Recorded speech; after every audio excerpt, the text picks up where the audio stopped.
যুক্তরাষ্ট্রের president Donald ট্রাম্পের অভিবাসন নীতি নিয়ে বিশ্বজুড়ে বিতর্কের শেষ নেই। তবে সম্প্রতি যুক্তরাষ্ট্রের একটি আদালত তার বিতর্কিত অভিবাসী বিতরণ পরিকল্পনার ওপর নিষেধাজ্ঞা জারি করেছে, যা অভিবাসীদের জন্য বড় ধরনের স্বস্তির খবর।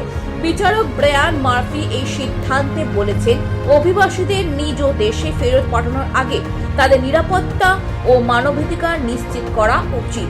জানা গেছে, ট্রাম্প প্রশাসনের পরিকল্পনা ছিল যে অভিবাসীদের তৃতীয় কোনো দেশে পাঠিয়ে দেওয়া, যেখানে তাদের নিরাপত্তা ও মানবাধিকার সুরক্ষা নিয়ে কোনো নিশ্চয়তা ছিল না। এমনকি তাদের নিজ দেশে ফেরত পাঠানোর আগে তাদের কোনো সুযোগ দেওয়াও হয়নি, যাতে তারা নিজেদের নিরাপত্তা ও মানবাধিকার নিয়ে কথা বলতে পারেন। এই অবস্থায় আদালত এই পরিকল্পনার ওপর নিষেধাজ্ঞা জারি করেছে।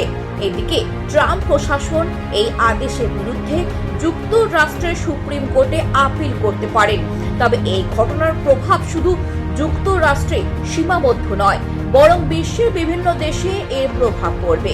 বিশেষ করে ভারত ও বাংলাদেশ সহ দক্ষিণ এশিয়ার দেশগুলিতে এর প্রভাব বেশি পড়বে, কারণ এই অঞ্চলে অনেক মানুষ যুক্তরাষ্ট্রে অভিবাসী হিসেবে বসবাস করে। তবে আদালতের এই সিদ্ধান্ত অভিবাসীদের জন্য একটি বড় ধরনের স্বস্তির খবর। ব্যুরো রিপোর্ট, খবর বাংলা।